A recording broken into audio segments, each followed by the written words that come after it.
Prepárate para desenterrar los secretos más oscuros y fascinantes del gran emperador inca, Atahualpa.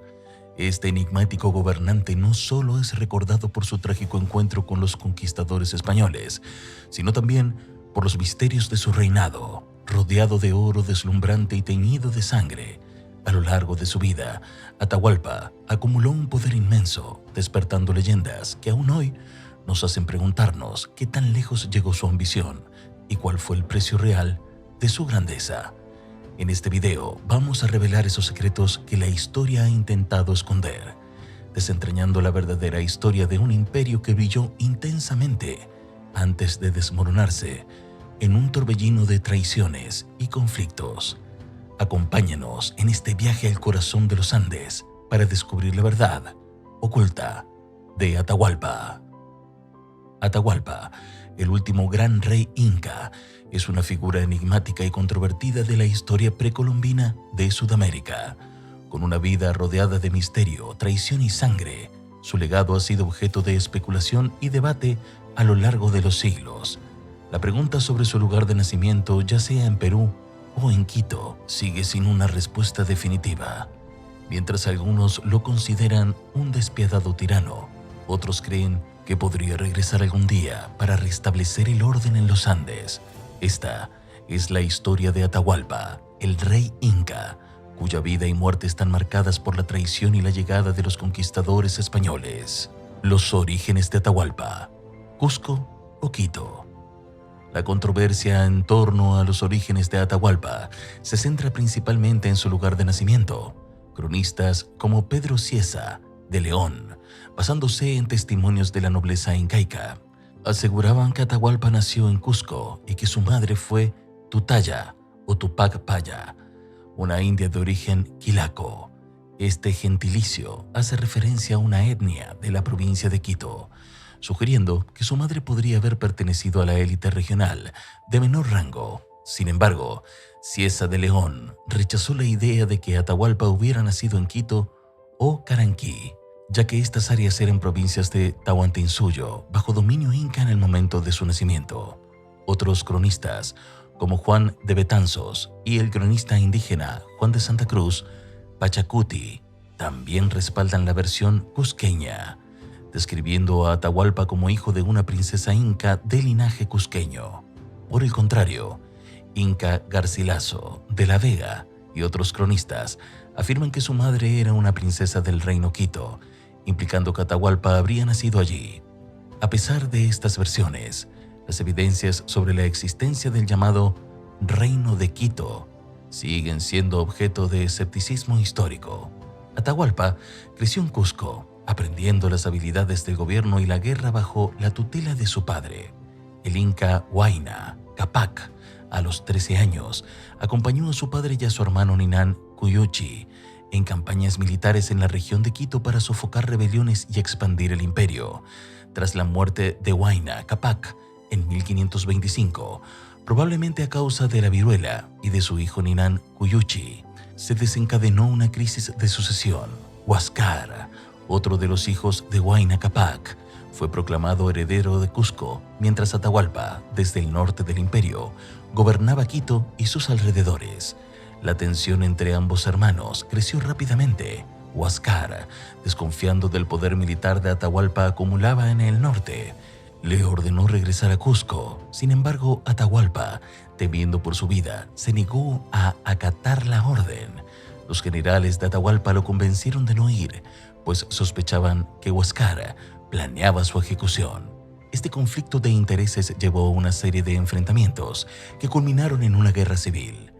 El enfrentamiento entre Huáscar y Atahualpa dividió al imperio inca. Huáscar tenía el apoyo del ejército del sur y de varios nobles cusqueños, mientras que Atahualpa contaba con las fuerzas del ejército norte, formado principalmente por guerreros quiteños y comandado por los hábiles generales Quisquis y Chalicuchima. A pesar de que Huáscar contaba con fuerzas más numerosas, las deserciones y transiciones dentro de su bando equilibraron las fuerzas de ambos lados. Durante la Guerra Civil, los cronistas mencionan múltiples batallas, aunque las versiones son contradictorias. En un momento crítico, Huáscar envió un ejército al norte que sorprendió y capturó a Atahualpa en Tomebamba. Sin embargo, Atahualpa logró escapar y regresó a Quito para reunir un nuevo ejército. Esta vez, sus fuerzas arrasaron las ciudades leales a Huáscar y avanzaron hacia Cusco, imponiéndose en diversas batallas gracias a la estrategia de sus generales. La habilidad militar de Atahualpa y sus comandantes fue decisiva en su victoria sobre Huáscar. En una serie de enfrentamientos, las tropas de Atahualpa capturaron a Huáscar y tomaron Cusco. Atahualpa entonces se proclamó como el legítimo inca y consolidó su poder en todo el imperio. Sin embargo, su victoria fue efímera. Mientras consolidaba su dominio, recibió las primeras noticias de la llegada de extraños hombres blancos a sus tierras, los conquistadores españoles, liderados por Francisco Pizarro. El encuentro entre Atahualpa y los españoles fue tan sorprendente como trágico. Atahualpa, confiado en su poder, accedió a reunirse con Pizarro en Cajamarca, en lo que pensó que sería una demostración de fuerza y autoridad. Sin embargo, los españoles, con intenciones muy diferentes, planearon su captura para asegurar su control sobre el imperio inca. En un enfrentamiento inesperado, los españoles tendieron una emboscada a Atahualpa, lo tomaron prisionero y mataron a muchos de sus seguidores. Mientras estaba cautivo, Atahualpa intentó negociar su libertad ofreciendo un enorme rescate de oro y plata, llenando una sala entera con estos metales preciosos. Sin embargo, tras recibir el rescate, los españoles, temerosos de un posible contraataque inca, decidieron ejecutar a Atahualpa bajo acusaciones de traición, idolatría y otros cargos. La ejecución de Atahualpa marcó el principio del fin del imperio inca. Su muerte dejó al imperio sin un líder capaz de unificar las facciones enfrentadas, facilitando la conquista española de las tierras andinas. Sin embargo, el impacto de su vida y reinado se ha mantenido a lo largo de los siglos. Para algunos, Atahualpa es un símbolo de resistencia y orgullo indígena, un líder valiente que luchó contra la traición y la invasión extranjera. Para otros, es un recordatorio de la violencia y el conflicto que caracterizaron los últimos días del imperio inca.